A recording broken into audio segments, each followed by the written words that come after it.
Bismillahirrahmanirrahim. Assalamualaikum warahmatullahi wabarakatuh. Perkenalkan, nama saya Zuliadi Araad. Saya di sini akan berbagi sedikit ilmu, akan menjelaskan tentang ilmu tentang kondisi kurikulum pendidikan Islam di Indonesia. Baik, langsung saja. Bagaimana kondisi pendidikan Islam di Indonesia? Dunia pendidikan di Indonesia mengalami kemerosotan, terutama di bidang pendidikan Islam. Sesuai pernyataan yang disampaikan oleh Profesor Dr. Hafiz Abbas dalam seminar pendidikan nasional bertema Menggagas Sistem Pendidikan Nasional. Beliau mengatakan bahwa pendidikan di Indonesia terus terpuruk karena tidak dianggap sebagai permasalahan hidup mati. Hal tersebut didasari karena pendidikan yang diajarkan oleh para guru tidak menitik beratkan pada prinsip agama. Padahal pendidikan Islam sangat berpengaruh bukan hanya kehidupan di dunia, melainkan kehidupan di akhirat.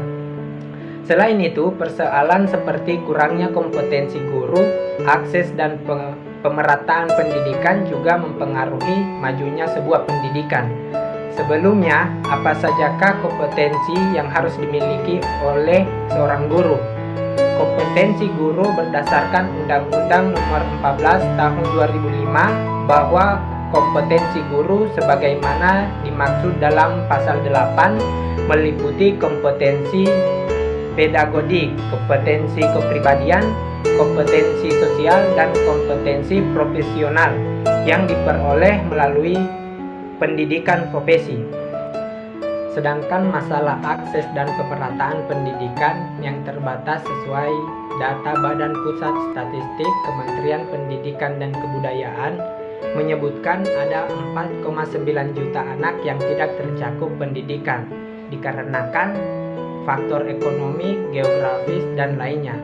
Hal ini menjadikan pendidikan sulit untuk ditempuh bagi anak yang berlatar belakang kurang mampu. Sedangkan mengatasi hal tersebut, kita sebagai masyarakat awam hanya bisa menuntut solusi kepada pemerintah. Pemerintah harus secara tegas dapat menangani masalah ini, agar generasi penerus bangsa dapat mengenyam pendidikan setinggi-tingginya.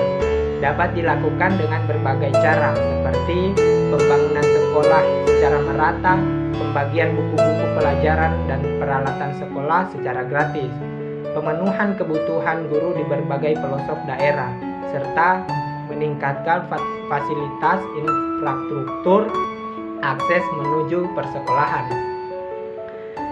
Pentingnya pendidikan Islam dapat diketahui melalui tujuan secara filosofis, yakni membentuk muslim yang paripurna atau insan kamil dengan mempersiapkan kehidupan dunia dan akhirat.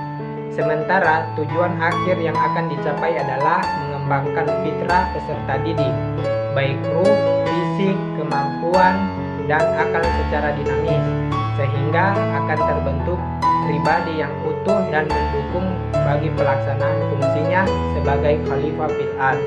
Karena pada dasarnya manusia diciptakan di muka bumi sebagai pemimpin. Setelah kita mengetahui betapa pentingnya pendidikan Islam, maka sebaiknya kita harus mempelajari dan memperdalam ilmu agama tanpa ada rasa kata bosan. Tentu di era globalisasi seperti ini, mayoritas anak muda memikirkan tentang dunianya ketimbang akhirat. Berbagai teknologi bermunculan menyebabkan dampak negatif bagi pengguna yang kurang kompeten. Teknologi disalahgunakan untuk hal-hal yang negatif. Padahal arti dari teknologi ini bukan sekedar alat atau media, melainkan suatu ide dan pemikiran yang cenderung mengarah untuk kemajuan. Fenomena yang tragis jika generasi penerus tidak bisa memanfaatkan teknologi dengan baik. Apa jadinya suatu negara apabila generasi penerus yang akan memegang tongkat estafet kepemimpinan malah sibuk mengumbar berita-berita hoaks yang belum terpercaya akan kebenarannya. Disinilah pentingnya adanya suatu pendidikan Islam untuk menjadikan masyarakat lebih terdidik dan bijak dalam menggunakan teknologi. Proses pendidikan tersebut dapat menjadi solusi untuk generasi muda untuk berpikir lebih aktif, kreatif, dan inovatif. Melalui kurikulum pendidikan Islam diharapkan dapat menjadi landasan digunakan untuk pendidik membimbing peserta didik ke arah tujuan pendidikan yang diinginkan melalui akumulasi sejumlah pengetahuan, keterampilan, dan sikap mental. Sedangkan ciri kurikulum pendidikan Islam sendiri adalah menonjolnya tujuan utama yakni akhlak, cakupan dan kandungan yang luas dan menyeluruh, bersikap sesuai seimbang dan disusun sesuai dengan minat dan bakat anak didik. Terima kasih, mungkin hanya itu yang bisa saya paparkan dari materi saya. Lebih dan kurangnya saya mohon maaf. Wabillahi taufiq wal hidayah. Wassalamualaikum warahmatullahi wabarakatuh.